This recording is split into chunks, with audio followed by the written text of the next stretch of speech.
After seeing the gripping production of Evita at the Repertory Theater of St. Louis, I reread an interview I did with the director, Rob Ruggiero, in early 2012. He said he saw himself as a storyteller. His goal when he guides actors is to help them understand how what they are doing moves the story forward. He works very closely with the actors to bring specificity to the relationships. These comments did not surprise me at all. The character development in Ruggiero's Evita was one of its greatest strengths.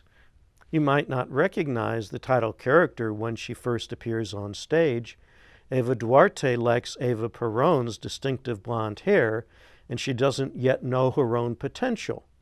To think that a man as famous as you are could love a poor little thing like me, she says to Magaldi, the singer in a provincial town who is infatuated with her. But she has a burning desire to get to the Big Apple, which for her means Buenos Aires.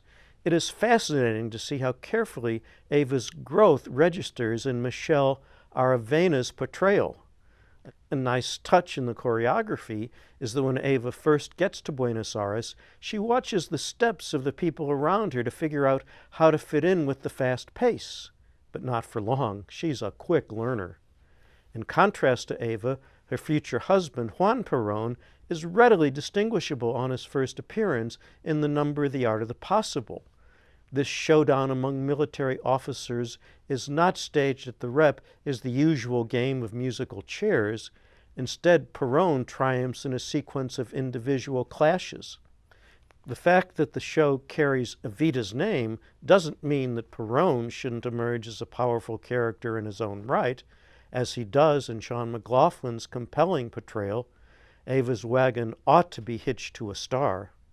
Pepe Nofrio plays the narrator Che, not as a particular historical figure, but as a representative of Eva's admirers among Argentinian workers.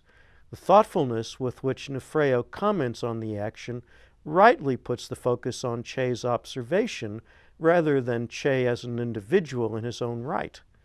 Che Gomez sings beautifully in the melancholy number for Perón's displaced mistress. As Magaldi, Nicolas Davia does not try to sing better than the man to whom Che says, "Why don't you be the man who discovered her? You'll never be remembered for your voice."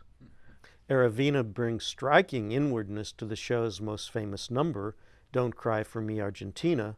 We are hearing Eva's thoughts at Perón's inauguration, not words spoken to the people. Eva's focus on herself rather than the people at her moment of triumph forebodes trouble to come. The qualities that propelled her to the top are not well suited to keeping her there. Her influence declines in the second act before her health does. She focuses too much on what is good for her, too little on what is good for the people.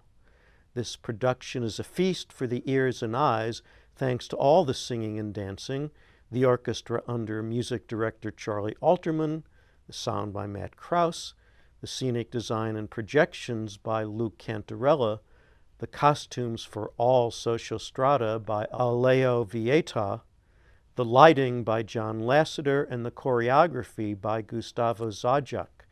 Mariana Parma was the tango consultant.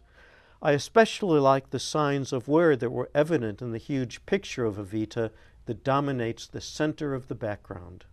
Yeah. Well, yes, and as you say, the dance consultant there for the tango, it was very impressive the way it went. I think we may have heard some of this music before, but let's hear some of it again.